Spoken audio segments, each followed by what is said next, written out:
Cuk siap gerak.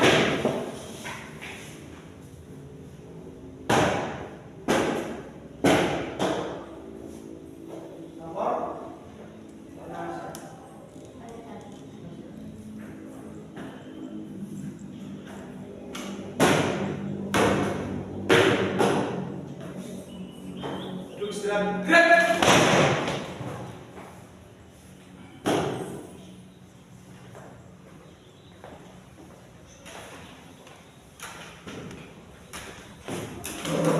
Assalamualaikum warahmatullahi wabarakatuh. Waalaikumsalam warahmatullahi wabarakatuh. Selamat pagi hari ini. Alhamdulillah baik. Baik, sehat semua. Alhamdulillah sehat. Alhamdulillah pada kesempatan ini kita bisa bertemu lagi di semester yang baru dengan mata pelajaran yang baru yaitu proyek ilmu pengetahuan alam dan sosial. Alhamdulillah pada hari ini kita nanti akan belajar bersama tentang apa itu minyak bumi, ya kan?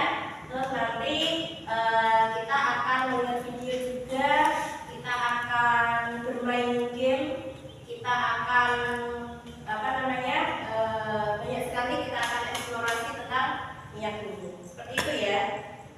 Alhamdulillah tadi kita sudah berdoa sebelum kita masuk ke kelas karena tadi kita berdoa bareng-bareng di lapangan sebelum pada saat ada lagi seperti itu. Kemudian teman-teman semua pada kesempatan yang berbahagia ini atau awalan pelajaran baru saya ingin kalian itu semuanya belajar di SMK Pelayaran Kayu ini dengan bahagia. Iya. Ada yang tidak bahagia hari ini? Cuk. Ada. Siapa yang tidak bahagia? Pak Iga. Mas Faiz tidak bahagia kenapa? Oh bahagia. Bahagia itu tercermin dari wajah-wajah yang ceria seperti itu ya. Iya. Mas Irfan bahagia? Bahagia. Hari ini ada yang tidak masuk? Ada. Siapa yang tidak masuk? Ada sama Alif. Ada Alif sama Ada. Beda Tasik. Oh, beda pasti. Berarti tidak ikut latihan Alif sama Tegan. Alif ya betul Tasik tapi ini enggak. Oh, Tegan ya.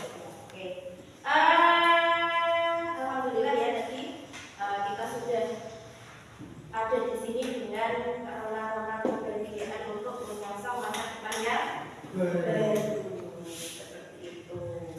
Tapi tadi kan ada yang bilang ada yang tidak bahagia. Mas Faiz katanya tidak bahagia.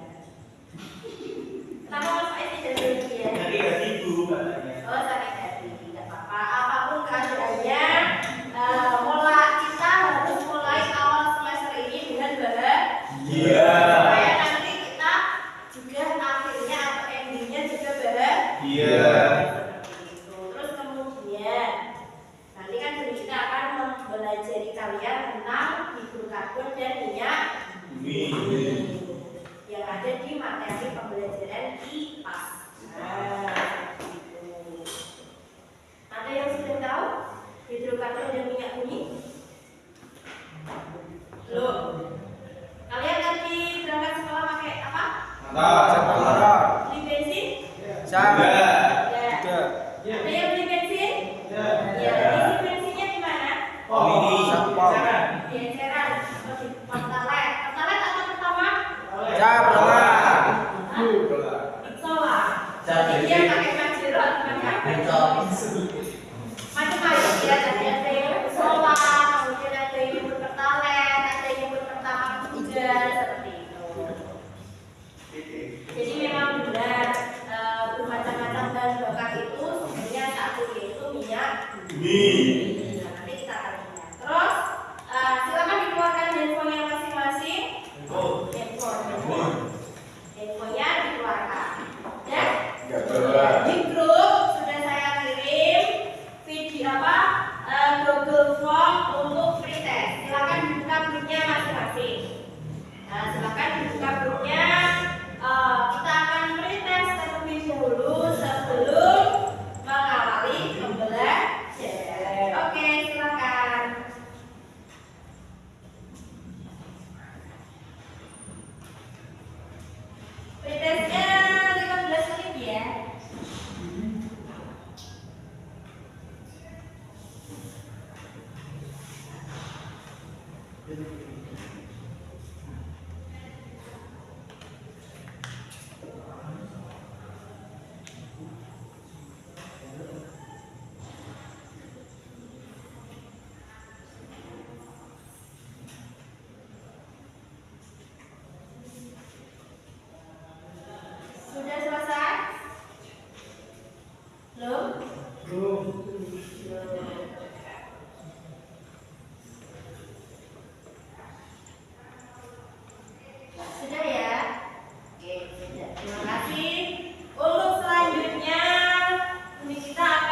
pembaruan bahan ajar yang sudah saya berikan masing-masing kepada kalian. Dengan komunikatif dan mandiri, peserta didik dapat menguraikan pembentukan minyak bumi dan gas alam dengan komunikatif dan mandiri. Yang kedua, peserta didik dengan komunikatif dan mandiri mengidentifikasi komponen-komponen utama penyusun minyak bumi. Dan yang ketiga, melalui kegiatan diskusi kelompok dengan berbantuan LKPD, peserta didik bekerja sama menggunakan bagan penyulingan bertingkat untuk menjelaskan dasar dan teknik pemisahan minyak bumi. Seperti itu. Dan yang keempat, melalui kegiatan kelompok, pembelajaran yang berbasis masalah, problem based learning, dengan berbantuan LKPD, peserta didik dapat mendiferensiasikan jenis-jenis bahan bakar, kemudian komposisi bahan bakar dan pelumas sebagai hasil dari pemisahan fraksi-fraksi minyak bumi dan dengan perhitungannya. Itu adalah tujuan pembelajaran kita kali ini. Nah, untuk selanjutnya, sebelum masuk ke materi yang selanjutnya, Ibu akan memberikan kalian lembar tes penilaian atau lembar tes di asesmen non kognitif untuk awal pembelajaran. Jadi nanti silakan diisi nama kemudian kelas dan dituliskan apa yang menjadi pertanyaan atau pernyataan.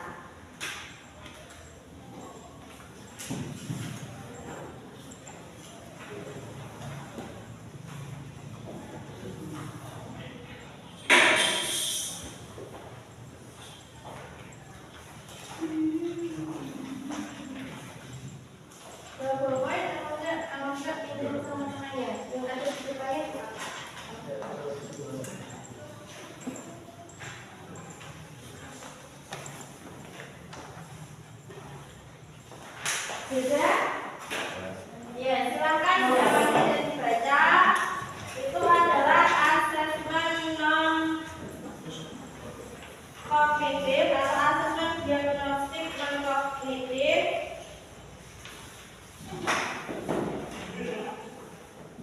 Sudah? Silakan diisi terlebih dahulu. Bisa ditanyakan apa yang sekiranya belum dipahami.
Ya.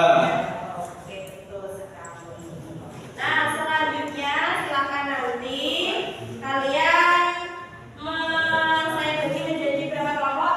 1, 2, 3, 4, 5. Oke, jadi dari 5 kelompok, satu kelompoknya terdiri dari 4 sampai 3 orang, 3 atau sampai 4 orang. Terus nanti LKPD-nya sudah di bawa masing-masing. Setelah itu nanti kita akan mengeksplorasi dengan cara menonton video. Ini kita sampaikan video, silakan nanti disimak dalam kelompoknya masing-masing. Silakan boleh berkelompok diputar mas, ini sebenarnya belakang. Ini 2, ini 3 nanti putar boleh lah.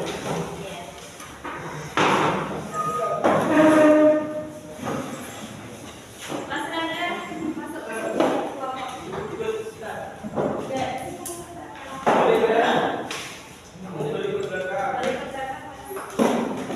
Nanti akan kita tampilkan video.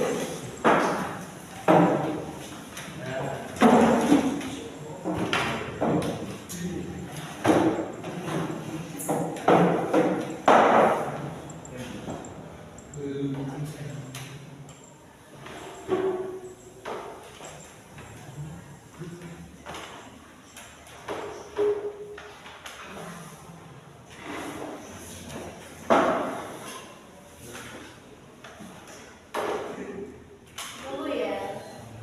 Masih mau.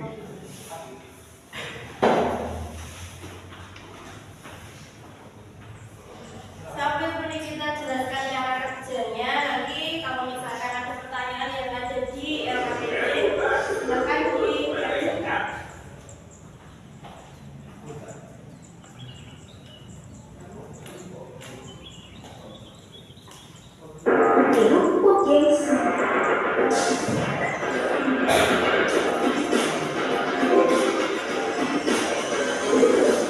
Pada akhir tahun 2021 kemarin, publik Indonesia sempat dibuat tercengang dengan berita kalau premium dan pertamax akan dihapuskan. Alasan dari pemerintah karena ini berpindah ke BBM ramah lingkungan. Tentu saja isu ini ditanggapi sinis oleh netizen se-Indonesia karena BBM premium seperti pertamax dan pertamax turbo dianggap sangat mahal. Nah, karena hari ini kita lagi cerita tentang BBM, gimana nih kalau kita menyusuri lebih jauh tentang BBM di dalam proses kali ini, proses pembuatan bahan bakar minyak. Pertama, mari kita mulai dari proses pengukuran dulu. Seperti yang kita tahu, proses ini itu berada di dua tempat, yaitu daratan dan juga lautan. Secara garis besar, mau itu darat ataupun laut, semuanya memiliki prinsip kerja yang sama. Sekarang kita sudah sampai di fasilitas pengukuran minyak yang ada di darat. Proses pengukuran minyak di sini dilakukan dengan menciptakan sumur minyak. Untuk membuat sumur minyak, sebenarnya kegiatannya cukup simpel, yaitu pertama permukaan bumi dibor. Langkah pertama ini dilakukan dengan menggunakan bantuan menara hidrolik setinggi 60 meter yang bisa mengangkut berat hingga 450 ton atau seberat 120 mobil. Masalah kecepatan putaran, bor yang digunakan itu berputar sebanyak 50 hingga 120 kali dalam 1 menit. Setelah itu, hasil pengeboran tersebut disemen untuk memperkuat lubang yang sudah diciptakan. Kegiatan ini yang kemudian terus diulang hingga nantinya bor mencapai sumber minyak. Kalau udah ketemu, minyak-minyak ini akan mulai dipompa ke daratan dan dikumpulkan dalam penampungan raksasa. Untuk di laut, proses penampungan ini nih yang beda karena minyak mentah diangkut menggunakan kapal tanker. Tentu proses ini memiliki resiko tinggi, di mana udah banyak kejadian kecelakaan tumpahan minyak yang akhirnya merusak ekosistem di lautan. Contohnya saja, kejadian kapal Castillo de Belver yang membuat 80 juta galon minyak tumpah di lautan atau 170.000 ton. Jadi, emang resiko pengeboran di lautan itu jauh lebih besar ketimbang di daratan. Makanya harus dilakukan dengan ekstra hati-hati. Setelah disimpan di penampungan tadi, saatnya minyak bumi yang baru didapatkan masuk ke tahapan selanjutnya, yaitu proses destilasi. Proses ini merupakan proses pemisahan Minyak mentah pertama kali dipanaskan dalam sebuah tabung tinggi yang kedap udara tentunya. Proses pemanasan ini melibatkan suhu yang super panas, sekitar 370 derajat Celcius. Proses ini akan membuat minyak mentah tadi berada dalam bentuk gas yang kemudian didinginkan dan kembali menjadi bentuk cair. Di sini, minyak mentah yang didestilasi akan berubah menjadi beberapa bentuk berdasarkan titik didihnya. Titik didih rendah di bagian atas dan titik didih tinggi di bagian bawah. Biasanya, dalam satu barel minyak mentah, produksi komponen minyak mentah akan terdiri dari 3 liter aspal, 6 liter LPG, 15 liter jet fuel, 35 liter solar, 73 liter bensin, dan 20 liter bahan lainnya. Dari presentasi ini kita bisa tahu kalau emang dalam proses pengolahan minyak mentah, bensin menjadi primadona karena menjadi yang paling banyak dihasilkan. Hello. Communicate in English easily. Use Grammarly and feel confident with effective communication. Grammarly ensures you communicate clearly with fluency suggestions tailored specifically for you. See why 98% of multilingual speakers using Grammarly report that it helps them write English fluently.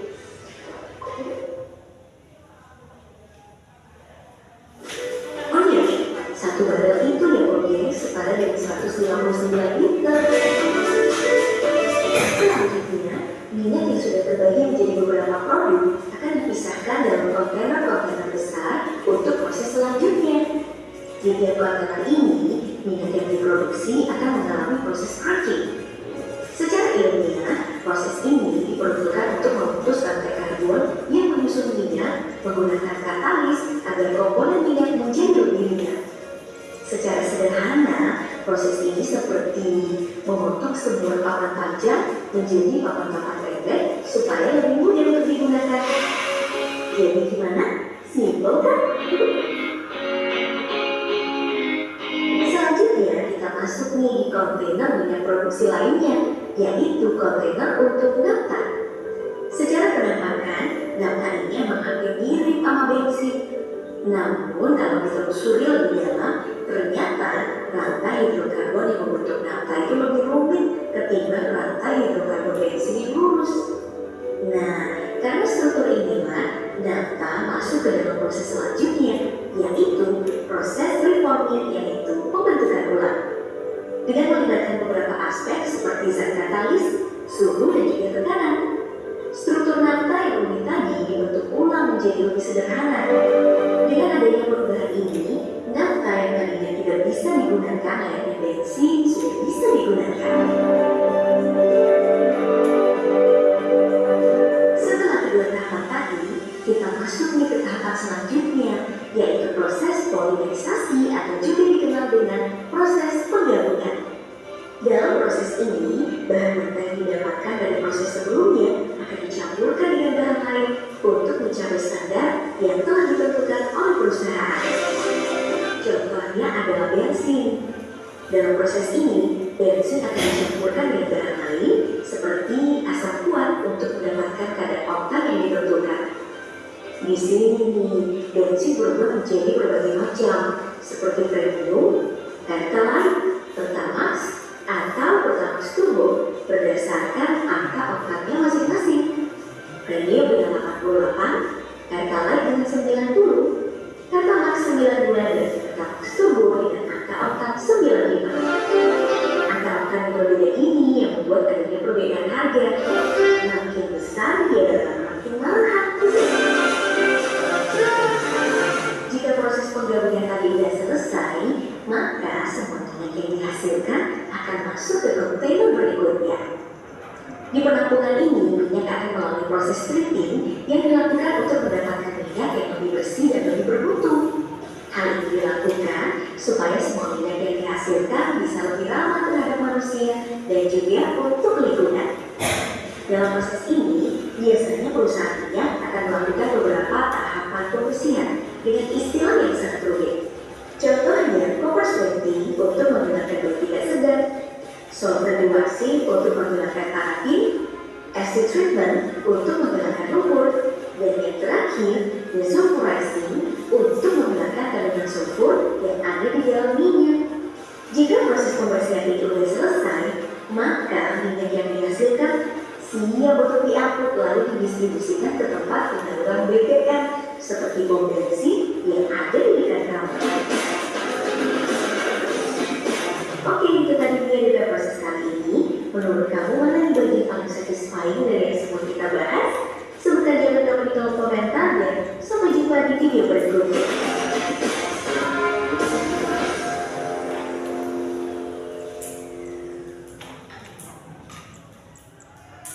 Udah ya. Jadi tadi itu videonya.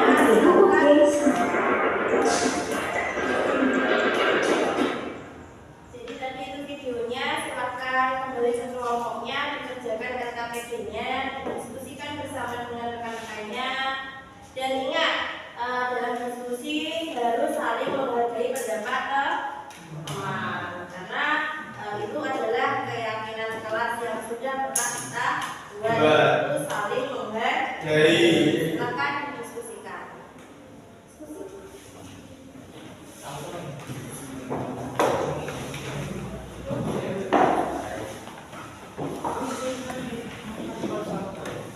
Diskusi ya.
Bensin. Kalau sekarang kan pertalite. Zaman dulu itu namanya bensin. Jadi angka oktan itu adalah banyaknya N-butana yang ada pada bensin. Kenapa seperti itu? Jadi semakin tinggi angka oktan, kualitas bensin atau pertalite itu semakin bagus. Kenapa? Karena semakin tinggi nilai oktannya atau angka oktannya, jadi ketukan atau putaran yang ada pada mesin yang disebabkan oleh pembakaran bahan bakar itu semakin sedikit. Makanya kalian kan bisa merasakan bedanya kendaraan yang menggunakan pertalite dan pertamax. Kalau pertalite itu kan bedet-bedet sidik gitu kan. Tapi kalau pertamax halus gitu, halus seperti Honda sisanya kayak gitu ya. Seperti itu. Ada lagi yang ditanyakan?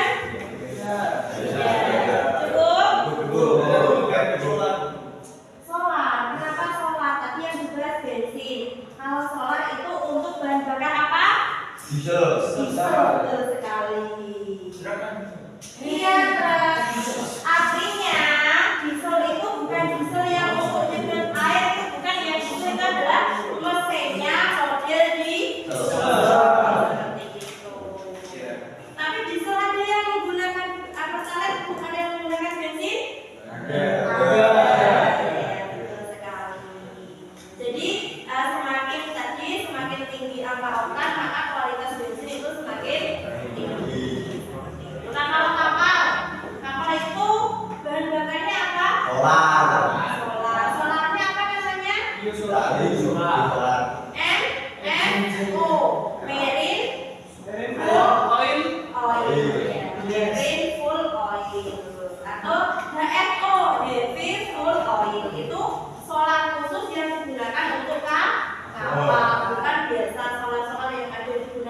kendaraan diesel tapi dia didesain khusus untuk kapal. Seperti itu ya. Untuk selanjutnya silakan nanti pertanyaan dari LKPD dikumpulkan untuk hasil diskusi bisa dibuat sesuai dengan keinginan kalian. Laporannya bisa dibuat sesuai dengan keinginan kalian. Yang hobi membuat video silakan buat video. Yang suka dengan menggambar silakan bisa dibuat poster, atau yang bisa dengan audio atau laporan menggunakan suara kalian langsung bisa menggunakan berupa audio seperti itu. Rencananya kelompoknya Mbak Dela sama Mas Ariel sama Mas Faiz ini nanti membuat laporannya modelnya apa? Gambar, poster. Oke, kalau yang ini Buat video. video belajar, video musik ya. Nanti ada musiknya ditampilkan seperti itu, bagus sekali. Terus yang kelompok satunya poster juga. Oke, nanti bisa dikumpulkan minggu depan kepada saya hasil videonya atau hasil dari tugas-tugasnya. Untuk selanjutnya kita sampai di akhir pembelajaran. Mari kita simpulkan pembelajaran pada siang atau pagi hari ini. Tadi kita mempelajari tentang apa?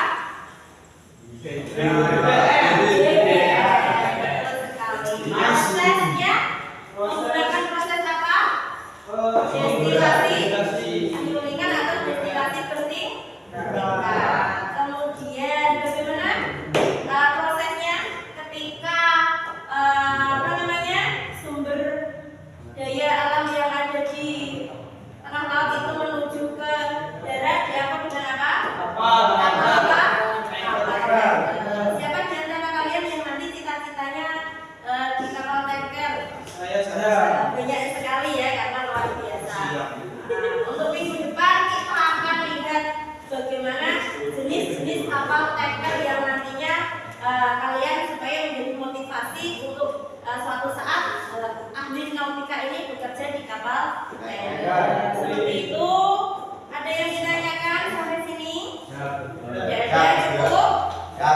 Terus kemudian kita akan refleksi sebentar. Bagaimana perasaannya setelah belajar ini tadi yang kita lihat di video, kita belajar tentang minyak bumi. Perasaannya bagaimana? Kesannya apa yang menarik? Perasaannya bagaimana setelah mempelajari ini? Senang, sedih, susah, atau bagaimana? Kenapa senang? Karena bisa tahu apa? Proses pembakaran apa? Pembuatan minyak bumi atau seperti itu. Terus di sini bagaimana perasaannya kelompok ini? Sedih? Ya. Karena menambah ilmu. Ya. Terus apa lagi? Dan kita bisa tahu cara pengolahan tenaganya. Ya, jadi kelompok ini menyatakan bahwa mereka bisa tahu langkah-langkah pengolahan minyak bumi. Kelompok yang satunya senang juga. Kenapa senang? Menambah pengetahuan. Nanti ada yang bercita-cita di kapal tanker? Ada. Siapa namanya? Mas Danis. Nanti dia bercita-cita untuk kapal tanker sama-sama. Itu ya, amin. Jadi terima kasih. Untuk selanjutnya kita tutup dengan salam dan bisa kembali ke kelompoknya masing-masing. Silakan disiapkan laporan. Dirapikan dulu tempat duduknya, apabila ada sampah dan lain-lain silakan berkumpul di dalam kotak sampah. Siap.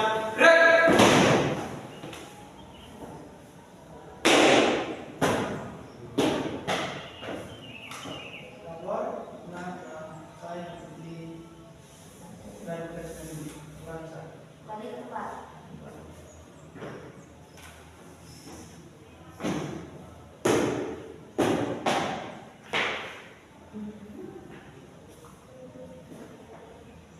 Istirahat.